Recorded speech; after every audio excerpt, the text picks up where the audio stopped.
dossier sur Ecofin Télévision. Bienvenue à toutes et à tous.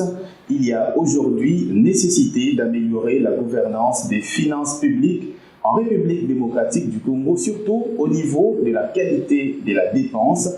Ce sont en tout cas les observations de l'Observatoire congolais de la dépense publique, l'ODEP, qui veut en tout cas que l'État congolais puisse améliorer notamment la qualité de ses dépenses publiques. Nous en parlons aujourd'hui avec le professeur Florimond Mouteba. Bonjour et bienvenue. Bonjour. Merci beaucoup d'avoir accepté notre invitation. Vous êtes président du conseil d'administration de l'Observatoire de la dépense publique, l'ODEP en sigle.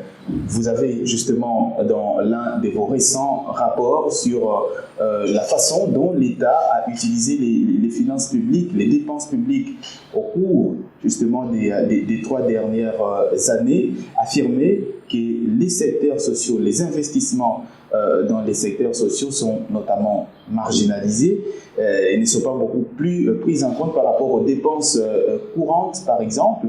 Alors, sur base de quoi vous êtes fondé pour faire ces affirmations? Alors, d'abord, je vous remercie d'avoir mis en avant la question de la dépense publique. Parce qu'on peut parler des finances publiques globalement, parler de la mobilisation des recettes, réussir même la mobilisation des recettes d'une certaine manière, comme en 2022. Mais les hic restent. C'est le fléau et l'irrationalité de la dépense dans notre pays. Vous savez, vous parlez de notre rapport. Tout à fait. C'est ici. Sur les 3 mais quand vous regardez les 4 dernières années, tous nos rapports reviennent sur l'irrationalité de la dépense.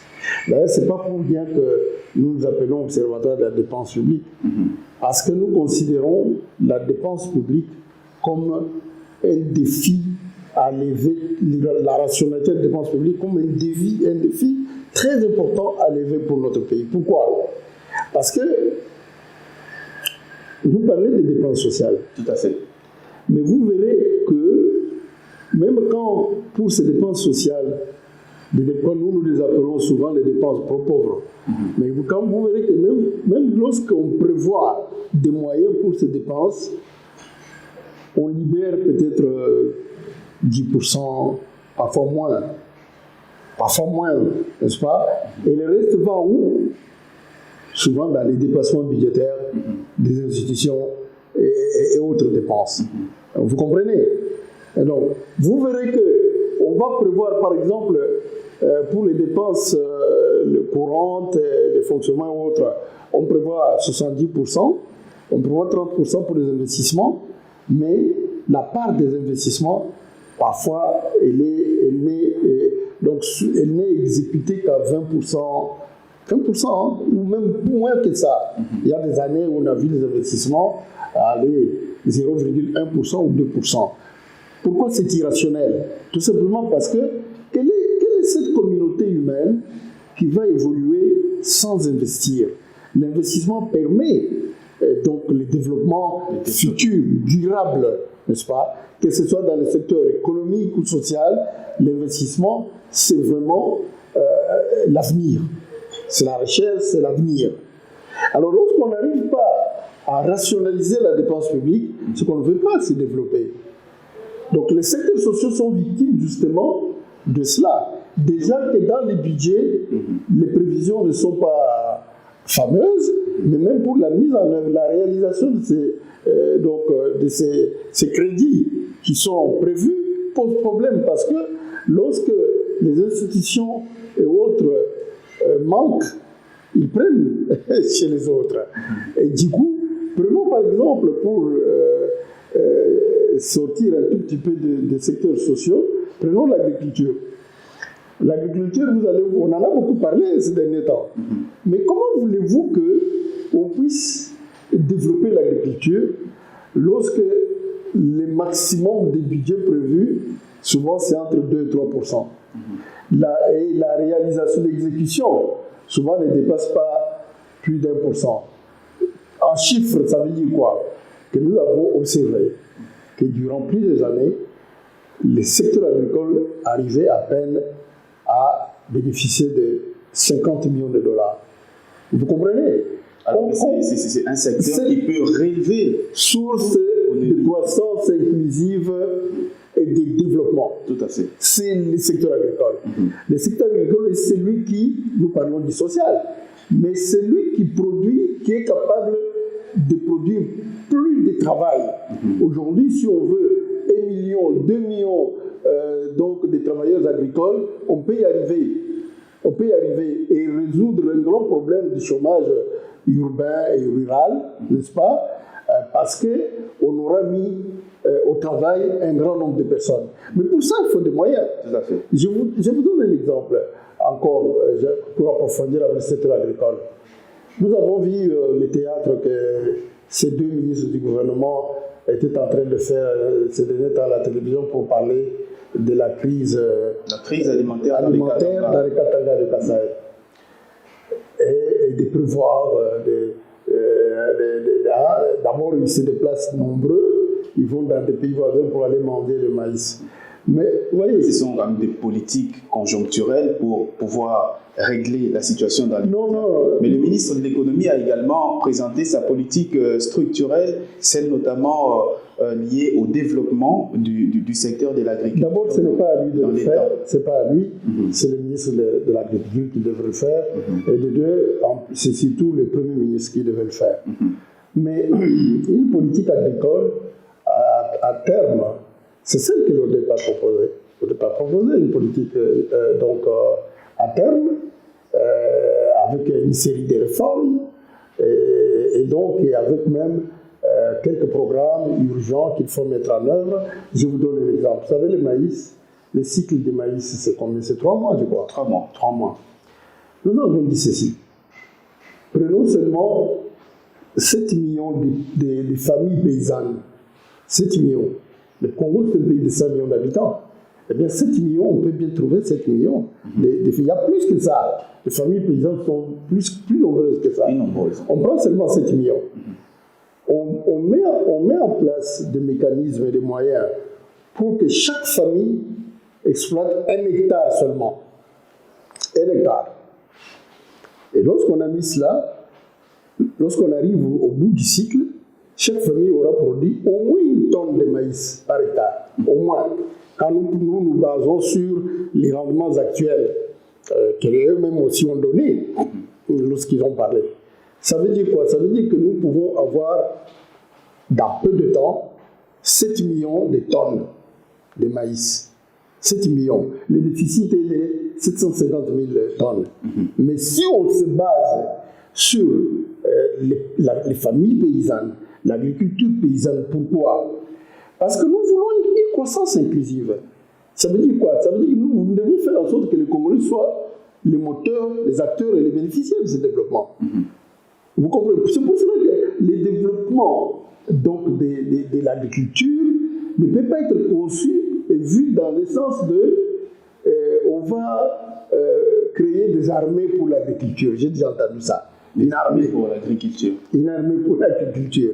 Et on va... Non. L'agriculture est un métier. C'est un métier dont vivent des millions de Congolais.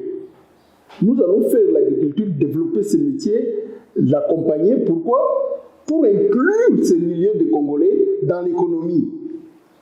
Comme producteurs, comme consommateurs, parce qu'ils vont acheter d'autres produits. Mais on a l'impression justement, professeur, que c'est trop simple. Lorsqu'on parle par exemple le cycle des maïs, c'est 3 mois, et que si on associe 7 millions, selon vos propositions, des familles paysannes, ça peut aller. Mais l'État fait aujourd'hui quand même face à certaines réalités, c'est que le pays n'est pas désenclavé. On peut bien mettre à contribution tous ces gens, mais comment acheminer toute cette production pour pouvoir la mettre à la disposition? Dans nos propositions, nous n'avons pas oublié les infrastructures. C'est-à-dire que, vous voyez, lorsque le président Tshisekedi est arrivé au pouvoir en janvier 2019, la priorité des priorités, c'était d'abord se tourner vers l'agriculture. C'était ça la priorité des priorités. Moi, je veux vous dire, la Chine a fait de l'agriculture la priorité des priorités. Et elle s'est industrialisée sur la base de la connexion entre l'agriculture et l'industrie. C'est-à-dire que les industries en amont de l'agriculture ont fourni les équipements, les intrants, etc. Les industries en bas, donc en aval, ont transformé, conservé, et ils ont créé des quoi utiliser donc même des industries dans l'agro-industrie avec les produits agricoles.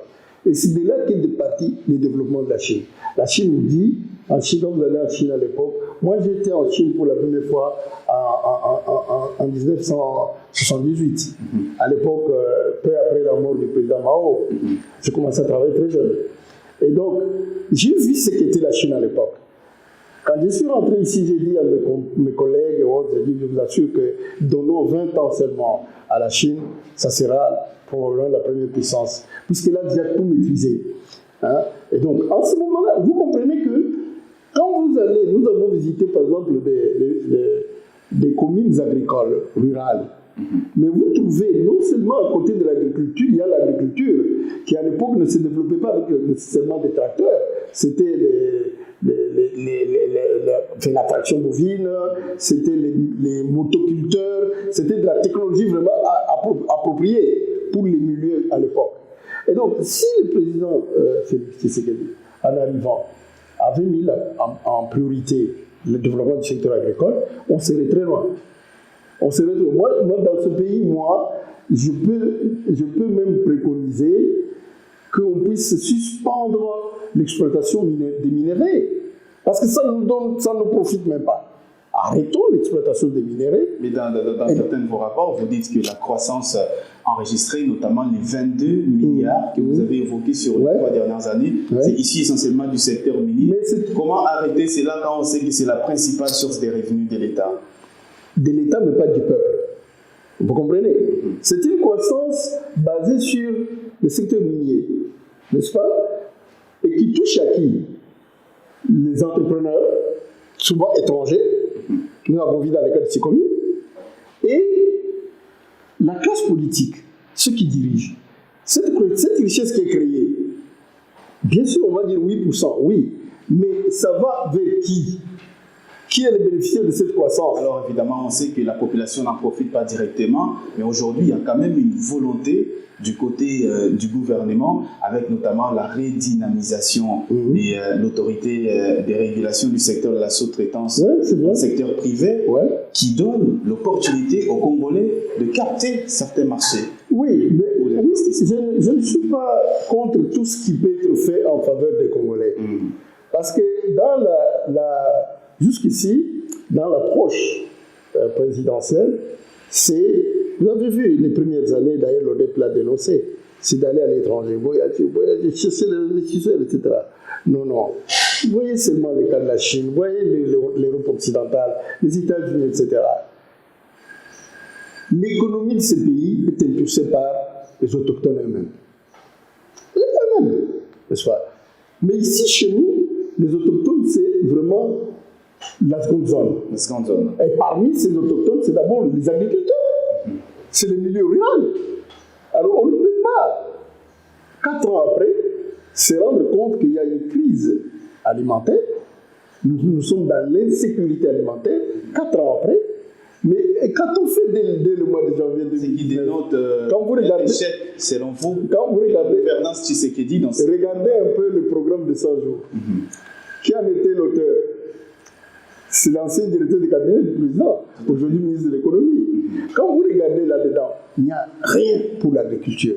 Il n'y a même pas $1 dans le programme de 100 jours pour l'agriculture. Ça veut dire que personne n'a pensé à ces milieux ruraux, ces millions de Congolais qui pouvaient être appuyés et on pouvait créer des millions d'emplois. Je parlais tout à l'heure d'un hectare. Non, on peut faire plus. On peut mettre 10 hectares au minimum pour chaque famille, je dis bien famille paysanne.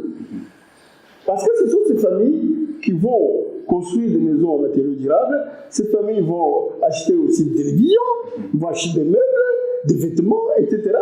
Ça veut dire quoi? Ça veut dire qu'il faut permettre le développement de l'industrie, hein, donc qui produit des biens de consommation de masse, n'est-ce pas? Les vêtements, les tailleurs, les menuisiers, etc. Tous ces gens-là vont aussi, parce qu'ils ont, ils ont en face d'eux des acheteurs.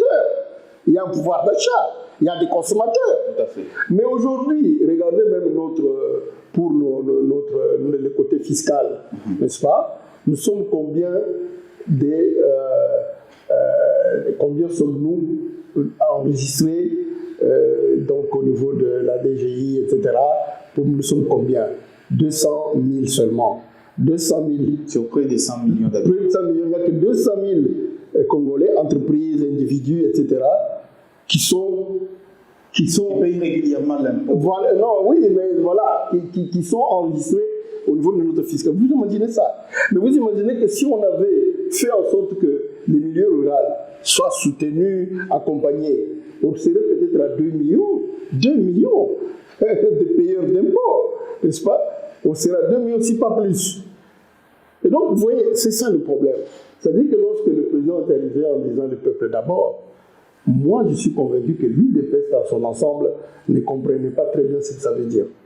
Le peuple d'abord, ça veut dire la priorité accordée aux Congolais. Aujourd'hui, vous êtes jeune, comme vous êtes là. Vous avez besoin juste de $10 000 pour investir dans un secteur donné. Vous les aurez comment? Si votre famille ne vous le donne pas, il n'y a rien qui est prévu pour que ces millions de jeunes, moi quand je quitte chez moi, je vais je ne sais où, il y a toujours ces spectacles désolants où je vois les jeunes toujours assis en train de jouer aux dames ou imaginer des coups qu'ils vont faire à gauche à droite pour avoir un peu d'argent parce qu'ils n'en ont pas. Mais c'est pas normal. Mais c'est une bombe à retardement, n'est-ce pas? Or, si on avait pu développer le secteur agricole comme il se doit, n'est-ce pas? 3 milliards par an. On met 3 milliards par an, par exemple, dans le secteur agricole. C'est-à-dire qu'on donne plus de moyens à l'agriculture. On protège notre marché en faveur de ces cultivateurs-là. Le marché interne. Voilà. On encadre les structures paysannes pour qu'ils puissent produire. Hein?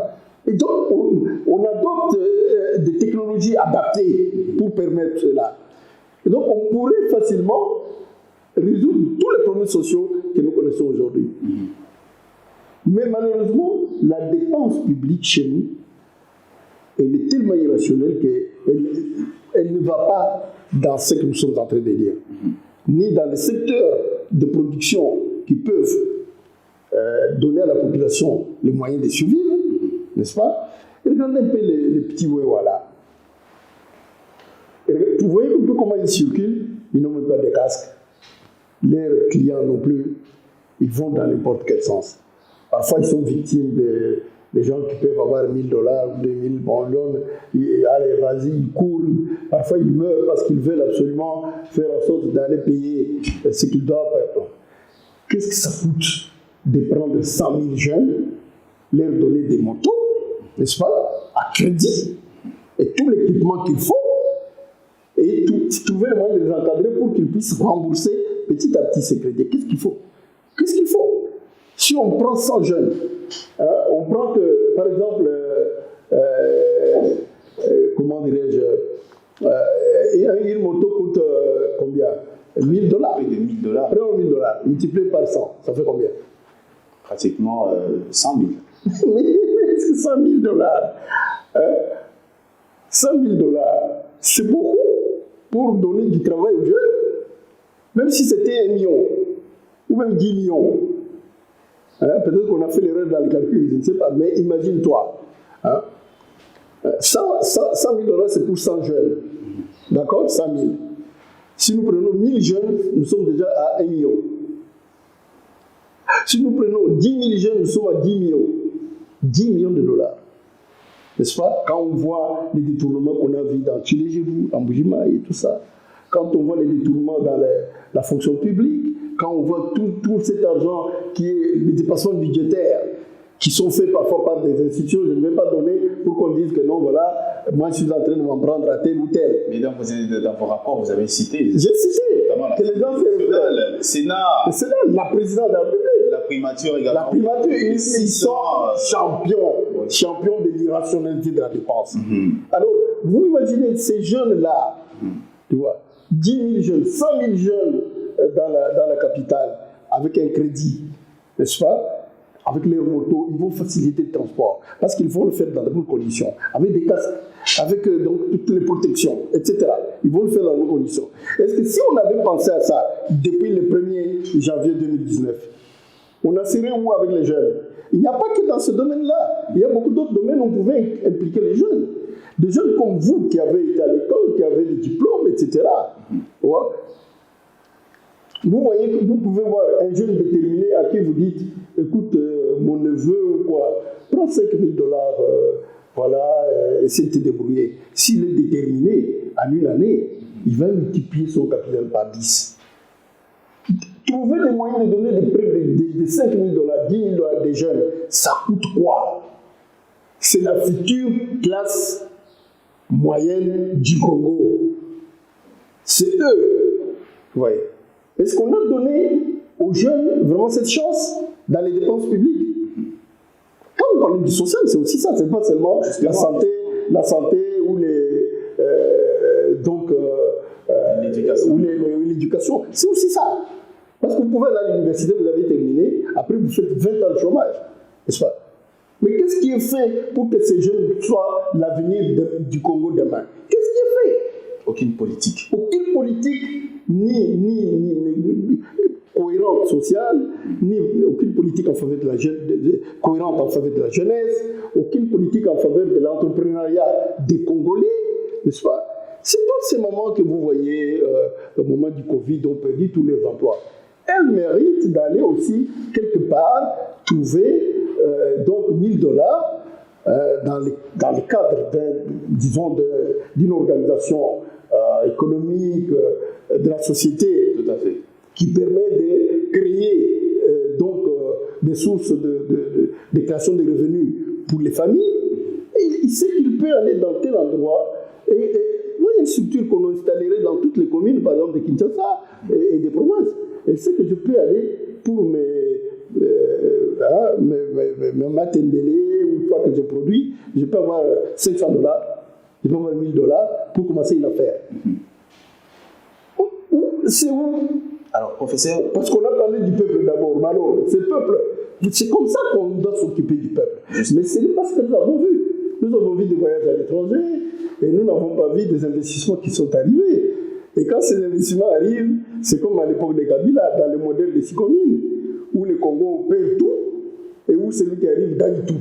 Et au-delà même de ce qui était prévu. C'est ça que nous ne voulons pas. Alors, professeur, vous pensez aujourd'hui que l'amélioration de la qualité de la dépense publique passe notamment par l'amélioration de l'épargne publique qui va également passer par, on va dire, la réduction sensible des dépenses courantes comme les rémunérations en faveur de tous les agents de l'État, par exemple? Oui, je suis d'accord avec toi parce que dans un rapport que nous avons publié, je crois, en janvier ou février, nous avons beaucoup parlé de la réduction du train de vie de l'État, des institutions, la réforme de l'administration, la suppression du Sénat. Nous avons proposé la suppression du Sénat. Nous avons proposé plusieurs réformes qui peuvent faire justement qu'on économise en rationalisant les dépenses. Et cet argent peut être utilisé pour les différentes réformes dont nous parlons, entre autres au niveau social, au niveau de la création des structures d'octroi de crédit aux gens, aux jeunes surtout, et aux mamans, etc. etc. Donc, tout est lié. Tout est lié. Vous voulez avoir les moyens pour donner au peuple d'abord, alors privez-vous vous-même d'abord. D'accord. Donc, les institutions doivent réduire leur train de vie de l'État. Nous avions dit, nous, que même quand on supprimait le Sénat, l'Assemblée nationale ne serait composée que de 300 députés, mais beaucoup d'amis à l'époque ont réagi en disant non, il faut qu'il y ait seulement un député par territoire, donc 145 députés. Ce qui était déjà pas mal. Nous avions déjà à ce moment-là dit que les députés, comme en Chine ou dans d'autres pays, ne toucheront rien sauf les indemnités lorsqu'ils sont en mission et autres, mais qu'on recruterait dans l'élite, les commerçants, les gens qui gagnent déjà bien leur vie, on recruterait les futurs députés pour éviter. Donc c'est l'économie. Avec ces économies, on peut orienter les économies faites, n'est-ce pas, pour pouvoir investir dans les secteurs sociaux, les secteurs plus pauvres, les secteurs, les milieux ruraux, là où on va faire en sorte que la croissance que nous allons avoir soit inclusive. Voilà. Et justement, dans vos rapports, vous affirmez également que les métiers les plus marginalisés, c'est l'enseignement. Ouais. Mais le président Tshisekedi a initié la gratuité de l'enseignement, ce qui n'avait jamais été fait par ses prédécesseurs. Lorsqu'on sait que l'une d'unité des mesures de la croissance économique, c'est notamment la gratuité de l'enseignement, les soins de santé pour tous. Mais pourquoi justement aller dire que c'est les secteurs les plus marginalisés alors que le gouvernement fournit quand même des efforts dans ces sens-là? Ok, d'abord, il faut dire que pour parler de la gratuité, elle a été faite un peu dans la précipitation, n'est-ce pas? La précipitation, on pouvait aller graduellement, n'est-ce pas? Pour pouvoir correctement donc, faire cette gratuité. Mais aujourd'hui où nous parlons, combien touche l'enseignant? Quel est le salaire de l'enseignant? Parce qu'on a beau faire la gratuité pour les enfants, c'est très bien. Encore que ces enfants, ils ont la gratuité dans quel type d'infrastructure? Vous avez vu les écoles? Et dans la qualité d'enseignement. Et oui, nous allons y arriver. Vous avez vu les écoles, comment elles sont équipées? Ne parlons pas de Kinshasa ou des collèges de Mogoto. Non. Allons en milieu rural. Vous avez vu, plusieurs fois, on a vu dans les vidéos, les écoles rurales. C'est tout bicoque en paille, les enfants assis à même la terre, etc. Sans cantine, rien du tout. C'est ça la gratuité? Est-ce que c'est ça la gratuité de l'enseignement? Oui, donc, il faut savoir faire les choses correctement. Parce que quand on vous donne, par exemple, 150 millions de dollars de crédit annuel, que vous en dépensez 350, ça fait 200 millions qui devraient aller à la construction des écoles des enfants, mettre des bancs, faire des locaux en matériaux durables pour la sécurité des enfants contre les pluies, les intempéries, etc. C'est ça, c'est pour ça que j'ai dit, réduisez d'abord. Parce que si on veut avoir vraiment une gratuité correcte par an, je pense qu'il faut aller dans les 3,5 milliards de dollars. Ouais. Et donc, c'est pas peu. Même si la Banque mondiale donne 800 millions, mais qui sont même dépensés de quelle manière? Ça veut dire, quelque part, c'est une gratuité, c'est vrai, c'est très bien, mais ça fait entrer l'État dans des dettes extérieures. Dans les dépenses, etc. Je ne dis pas qu'il ne faut pas, il faut le faire, bien sûr. Mais il fallait le faire de manière graduelle en mettant aussi, en faisant en sorte que, d'abord, que l'on puisse aussi s'occuper des infrastructures scolaires, des enfants, non seulement ça, revoir tous les projets éducatifs. Je vais aller dans les détails si on a toujours le temps. Quand les Belges sont venus nous coloniser, ils ont créé l'école dans quelle optique? De créer des auxiliaires, former des auxiliaires qui vont soutenir l'œuvre coloniale, etc., etc. Donc, tous les programmes d'enseignement, les projets éducatifs des Belges, c'était de créer des auxiliaires qui vont soutenir la colonisation. Vous rappelez-vous Patrice Lumumba, en 1956, il écrit un livre, Congo, terre d'avenir est-il menacé? Vous savez, c'est notre héros national à l'époque que j'admire énormément, parce qu'il s'est rétracté après. Et qu'est-ce qu'il préconisait dans ce livre? La cohabitation entre l'élite belge et l'élite congolaise. Il réclamait plus de droits pour ce qu'on appelait à l'époque les immatriculés, etc. Jusqu'au moment où il va à Accra, dans réunion panafricaine, et quand il revient, il est radicalisé. Le monde, il change de langage, il devient le champion de la réclamation de l'indépendance totale et immédiate, économique et sociale, et il en devient le héros même. Ouais. Donc, c'est pour dire que, qu'est-ce qu'il faisait dans le premier livre? Il ne faisait que reproduire ce qu'on lui avait appris à l'école, d'être un bon nègre, un bon collaborateur, etc. Voilà de quelle école nous avons hérité. Nous avons hérité de cette école-là, avec ses méthodes d'enseignement, avec ses programmes, etc. On ne s'est jamais assis pour dire qu'est-ce qu'une école qui produirait des ressources humaines, mais qui ne seraient pas des auxiliaires ni de la colonisation, ni d'un État néocolonial, non, qui seraient des Congolais qui seront formés pour prendre en charge et en main leur propre développement. N'est-ce pas, pour devenir, eux, des créateurs, des gens qui créent pour le Congo et non pour une colonisation quelconque. Parce que les Congo colonial, les Congo néocolonial, c'est quoi? C'est produire les minéraux pour les Occidentaux.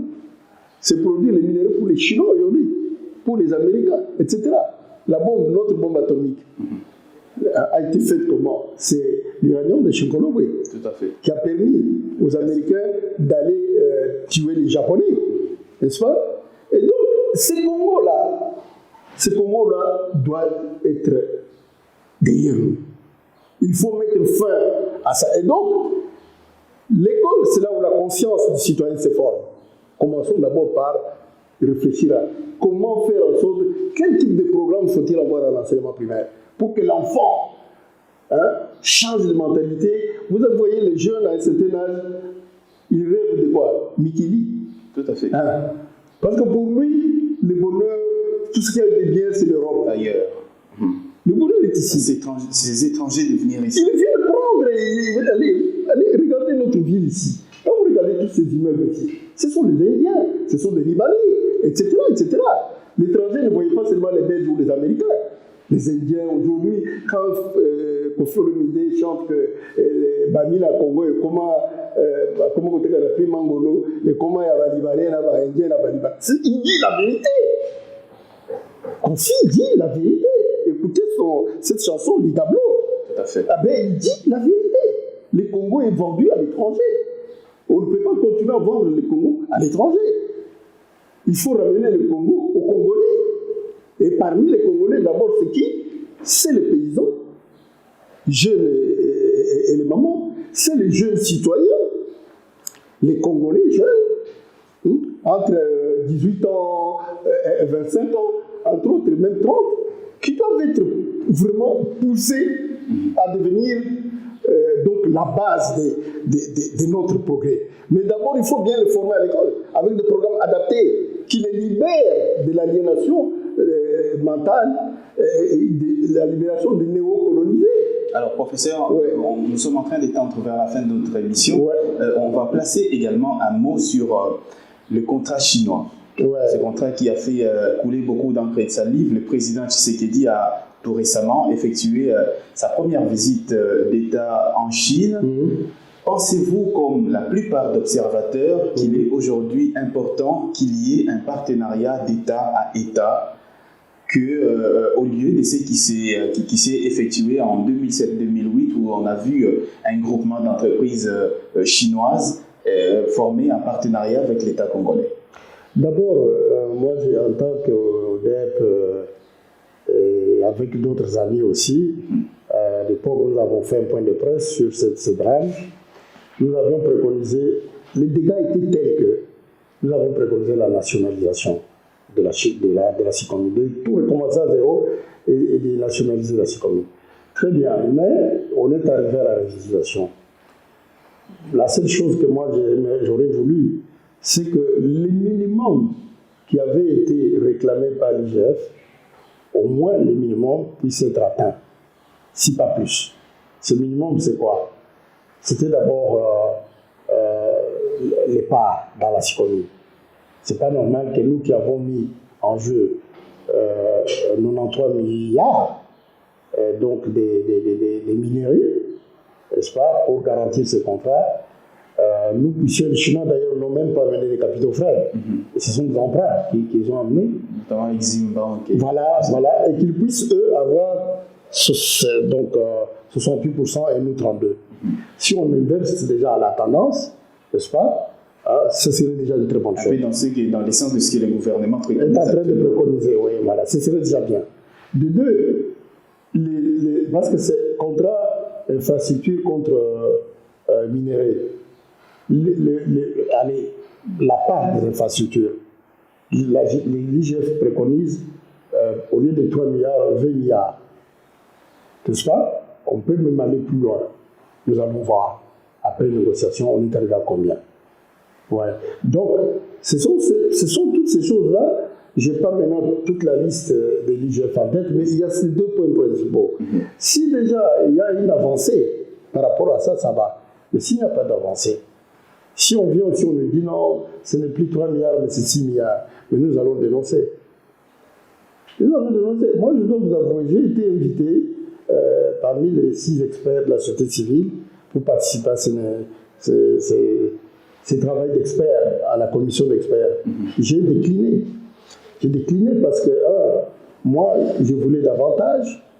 J'étais sûr que déjà la revisitation, c'était moins que ce que j'ai réclamé, la nationalisation.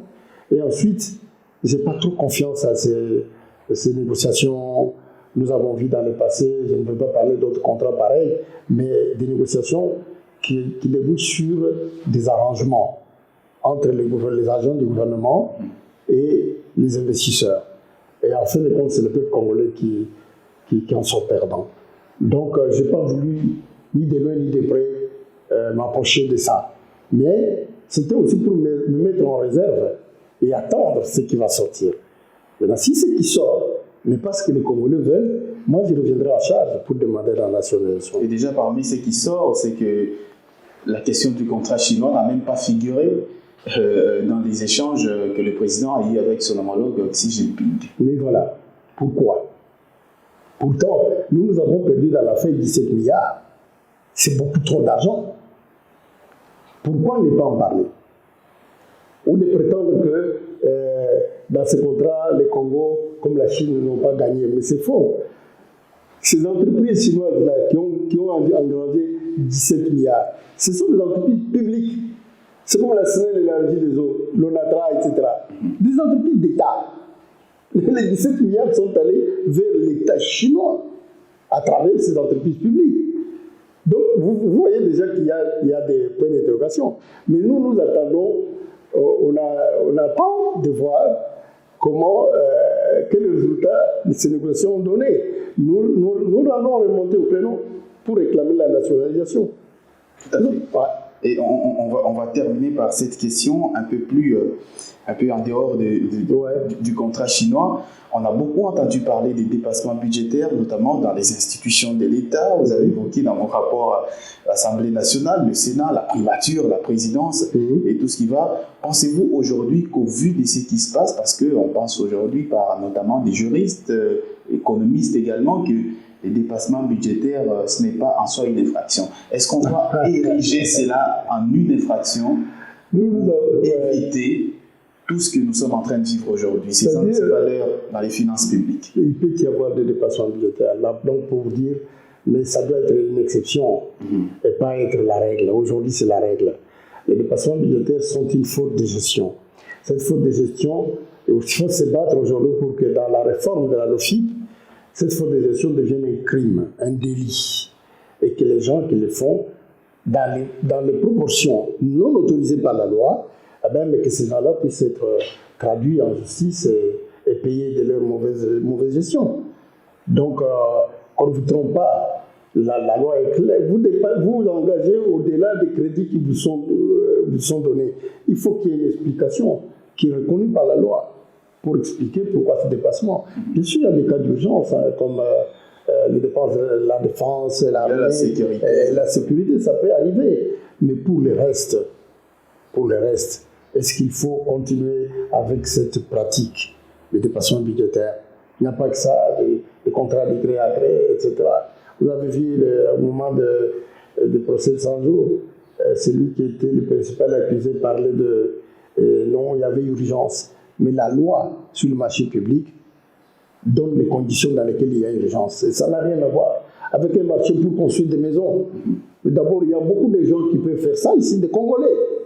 Donc, ce n'est pas un marché où il y avait une seule technologie que quelqu'un détenait et pas un autre, où on peut, à ce moment-là, faire le marché de gré à gré. Ce n'était pas ça. C'était des technologies simples pour la construction des bâtiments.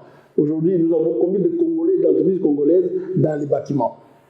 Est-ce qu'il fallait même aller chercher des préfabriqués pour faire les maisons des militaires? On pouvait les construire en blocs de terre stabilisés, en briques. Regardez comment les prêtres et autres ont construit le Congo à l'époque. Les plus belles cathédrales du Congo sont construites en briques cuites. On peut avoir chez nous ici. Au Katanga, tu n'as pas besoin d'aller chercher ailleurs ou ailleurs. Vous avez la terre rouge. Vous avez de l'argile. De l'argile, et puis vous faites ça. Donc, c'était tout simplement l'irrationalité de la dépense dont nous avons parlé. Irrationalité de la dépense publique. Ouais, voilà. Je vous donne un dernier mot.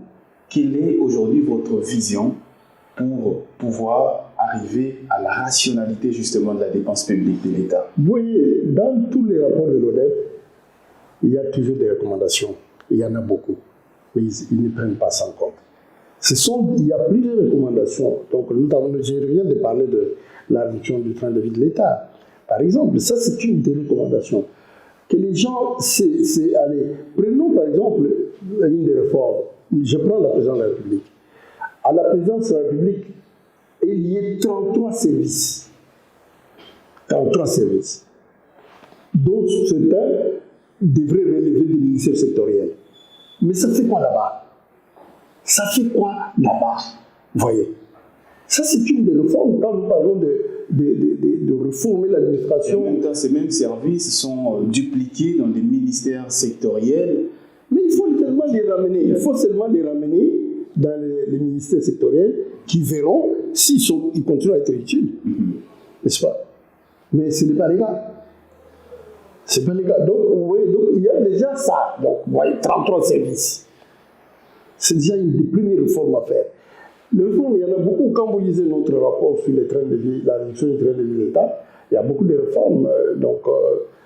Que ce soit au niveau du Parlement, que ce soit au niveau de l'administration, où nous avons préconisé, par exemple, d'en avoir pas plus de 10 ministères. Nous avons démontré comment y arriver.